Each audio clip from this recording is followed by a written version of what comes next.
पैसों नेट खत्म हो गया कोई डाल रहा है ना फोन करके हम बता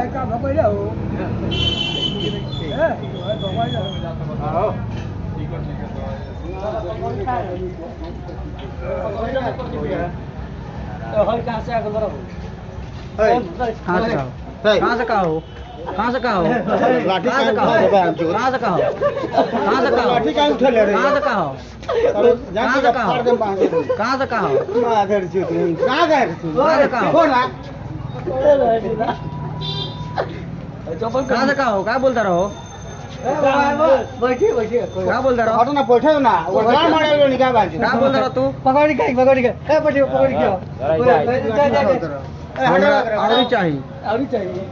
पैसा दो पकड़ी लो पैसा नहीं क्या मतलब तो लेके तो जा बड़ो हमरा आवड़ी चाहिए तीन के देखो डॉक्टर तेरे बड़ा करते ले बड़ा हमरा आवड़ी चाहिए साला फोड़ दो लड़का पर लाठी उठाओ हमरा आवड़ी चाहिए जा मुंह बंद करके जा तो ना हमरा चाहिए या तक खा के जा तू चार गो हमरा आवड़ी चाहिए का कहता रहा बाबा का बेकार कइले बड़ा हम पागल होता इधरा हैं हम पागल होता नहीं तब कैसा लगा तर हम तेरा पागल होता नहीं उसन के लोग होता हम तेरा पागल होता नहीं हम पागल होता नहीं तेरा मतलब के हम पागल होता नहीं क्या कलर बाबा की पागल होता हम पागल बनी अरे अरे अरे हम पागल बनी अरे हम पागल होता नहीं अरे अरे अरे हम पागल बनी ए प्रदीप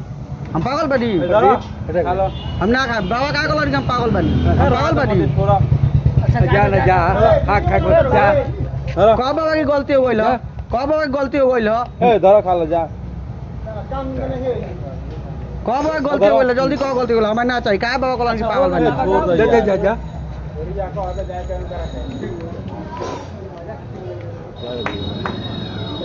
बाबा बताइए गलत काम बाकी ना क्या बाबा कलर की पागल बनी हम पागल बनी मसला ये से धोले बड़ा है तो फोटो काहे पहनले बड़ा हम पागल बनी मान फोटो ही काहे के पहनले मैंने बताइए हम पागल बनी वो जो लोग को आता हमरा पागल लोग तनी नीमन कपड़ा पहना तब लोग कहे कि एगो अपने कहीं चश्मा इंगे का लगवाई कहत रहे कि हम पागल बनी ठीक बा चश्मा लगा ले जा कहिए लगाओ तनी कहिए चश्मा लगाओ तनी कहिए मर जा ना कहिए चश्मा लगाओ तनी उला जी बा मार देव तो देख ली मर दो मार देव तो देख ली मार देव तो देख ली कहां से आइली बाटे चश्मा को लगवाई बाबा इनका के चश्मा लगवाई क्या करो बेटा कहां वही घरों को से मतलब तो क्या करके परेशान करते रहो बाबा का परेशान कर भाई बाबा को तो पागल बनी इतना लोग को लगे हम पागल बनी बाबा का को लगे पागल बनी हो पागल कहाँ बार हम जो भाई बाबा को तो पागल बनी जानू को पागल पकड़ी खेबो पैसा दो 10 गो रुपया ना मिली चल 10 गो रुपया दो ना मिली चल 10 गो रुपया दो ना 10 गो रुपया दो ना बाबा 10 गो रुपया दो ना 10 गो रुपया दो 10 गो रुपया दो 10 गो रुपया बाबा 10 गो रुपया दो बाबा 10 गो रुपया 10 गो रुपया दो ए पागल जो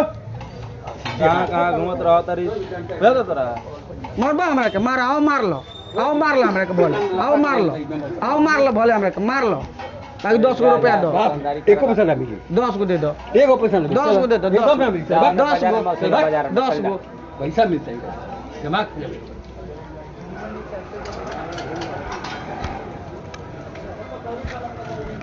फिर बोलते हो अभी